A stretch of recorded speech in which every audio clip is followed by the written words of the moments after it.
Le prix de l'audace, c'est un petit peu le prix de l'innovation du ministère de la Défense. Plus particulièrement, c'est l'innovation issue du personnel du ministère de la Défense. Alors certains, c'est ce qu'on appelle l'innovation participative. Alors certains d'entre vous, vous le savez peut-être, le ministère de la Défense dispose depuis 28 ans maintenant d'un dispositif qui permet à toute personne du ministère, qu'elle soit civile ou militaire, quel que soit son grade, de venir proposer une idée, quand elle a une idée, et cette personne peut être soutenue et accompagnée, y compris financièrement, pour concrétiser cette idée, donc pour réaliser l'innovation qu'elle a en tête. Donc aujourd'hui, quand on regarde après ces 28 ans d'existence, il y a des centaines d'innovations qui sont utilisées dans les armées, par toutes nos armées, par la DGA, par toutes les entités du ministère, et qui sont issues de l'imagination et de la détermination de ces hommes et de ces femmes du terrain. Alors ces innovations ont la bonne idée d'être en général peu coûteuses, simples d'emploi, adaptées aux besoins, mais adoptées en plus très rapidement par l'utilisateur. Donc c'est une forme d'innovation qui est complètement complémentaire de l'innovation qui est plutôt portée par les industriels et les grands laboratoires ou les PME. Innovation industrielle qui, elle, a plutôt vocation à intégrer des ruptures technologiques dans les systèmes d'armes. Alors, la journée du prix de l'audace, donc, qui aura lieu le 30 mai prochain, donc c'est lundi après-midi, c'est la journée des innovateurs et des innovatrices du ministère de la Défense et de la Gendarmerie. Cette journée se tiendra, enfin c'est plutôt une après-midi, se tiendra au Conservatoire national des arts et métiers à Paris. Le point d'orgue de la journée est la remise donc, des prix de l'audace par le secrétaire d'État Jean-Marc Todeschini. Donc là, vous avez le programme sur l'écran qui est prévu en fin d'après-midi, dans l'amphi historique du Conservatoire national des arts et métiers. Cette journée offre aussi l'opportunité d'une exposition d'innovation réalisée par des hommes et des femmes du ministère de la Défense, une trentaine au total. Donc, qui seront présentés tout au long de la journée, en présence de leurs auteurs, donc qui viendront faire des démonstrations du produit finalement qu'ils ont réalisé, et avec lesquels vous pourrez bien sûr échanger.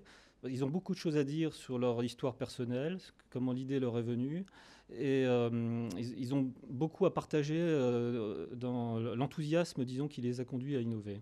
Il faut voir que ce ne sont pas des innovateurs entre guillemets de métier, hein, ce sont souvent des gens de l'administration ou des militaires hein, qui sont en opération. Et non seulement ils sont inventifs et imaginatifs, mais en plus ils ont comment dire, cette énergie et ce courage pour passer à l'acte, hein, pour vraiment transformer, pas seulement avoir des idées, mais vraiment les transformer en réalité. Et ils font preuve d'une grande générosité, parce qu'ils ne font pas ça pour eux, ils font ça pour leurs camarades, pour leur unité, pour la défense, pour sauver des vies, pour améliorer les capacités des armées, pour mieux préserver l'environnement. Vous verrez tout à l'heure quelques exemples.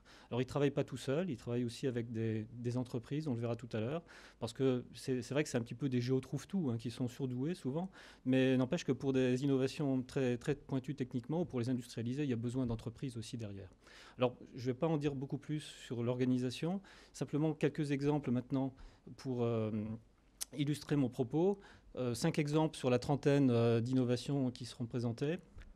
Là, vous voyez à l'écran une station médicale extra-hospitalière qui a été imaginée par un sergent-chef de la brigade des sapeurs-pompiers de Paris, la BSPP. Donc c'est un infirmier urgentiste. Et donc c'est un dispositif qui très compact, qui tient dans l'ambulance et qui en 5 secondes peut se monter dans la rue. Donc c'est une petite station de travail sur trépied avec des plans de travail pour l'équipe médicale, des tiroirs, des poubelles, enfin du tri des déchets sélectifs, un mât pour accrocher la perfusion et un système d'éclairage. Enfin, tout ça est très très fonctionnel. C'est pas très cher. Le prototype a coûté 5 000 € pour vous donner une petite idée du montant. N'empêche que c'est extrêmement utile. Ça a été testé avec succès par la BSPP et ça peut intéresser tous les intervenants en hospitalier, enfin en préhospitalier, médicaux ou paramédicaux.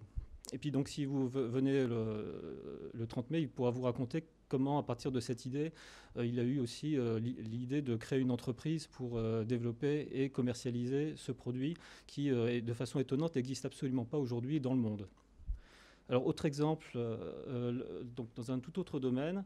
Donc ça, c'est un GPS qui fonctionne sous l'eau, un GPS aquatique qui consiste en fait à étanchéifier un boîtier GPS avec une antenne déportée, hein, pour la réception satellite. Donc l'antenne est à l'extérieur. Ça a l'air simple comme ça, mais c'est beaucoup plus compliqué à réaliser. Donc c'est destiné aux nageurs de combat pour leur permettre une navigation très précise sous l'eau. Et ensuite, le GPS, ils peuvent l'utiliser en fin de mission pour terminer leur mission sur Terre. Donc ce système dote déjà des unités de nageurs de combat. Et peut-être on peut imaginer que ça pourrait peut-être intéresser aussi des applications civiles plus tard dans l'avenir. Troisième exemple que l'on doit à deux officiers de la gendarmerie nationale. C'est un système de cartographie réactive pour la gestion de crise, un système pour établir des cartes. Alors vous allez me dire, les cartes, on en a déjà beaucoup, mais il y a des situations de crise où les cartes dont on dispose sont complètement obsolètes, lorsque l'environnement physique sur le sol évolue très rapidement. Alors le cas qui est donné ici, c'est le cas d'une inondation majeure par exemple. Donc avec leur système de cartographie, c'est un capteur sur un hélicoptère comme on le voit, ils sont capables en 4 heures maximum, sur une grande surface, d'établir des cartes donc, de la situation, de la crise, et d'enrichir ces cartes avec des informations et les transmettre à la cellule de crise, avec une imprimante également qui va permettre de sortir des cartes en format A0 à très haute résolution. Donc c'est vraiment l'outil qui va permettre ensuite de bien coordonner les opérations et les secours pour intervenir. Donc c'est une capacité pour cartographier l'éphémère, on pourrait dire, c'est-à-dire les zones qui évoluent très vite dans le temps. Et donc c'est un outil qui est appelé à se généraliser et qui pourrait peut-être ouvrir d'autres applications que celles qui sont présentées ici.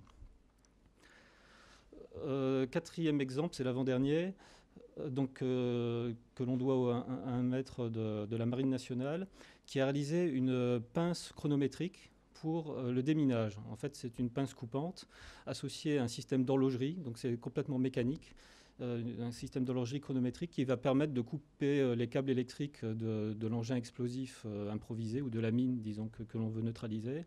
Donc là, il n'y a plus d'inquiétude à avoir si on hésite entre le fil vert et le fil rouge. Hein, mais, donc, il pose sa pince, il branche le chronomètre, il peut s'éloigner et se mettre à distance de sécurité. Et il n'y a plus de risque du tout quand le fil est coupé donc avec ce système. Alors il est complètement mécanique pour ne pas interférer avec l'engin. Hein, mais du coup, il n'y a pas de problème d'autonomie, pas de problème de stockage, pas de problème de pièces de rechange. Il est très facile d'emploi et il n'est pas cher.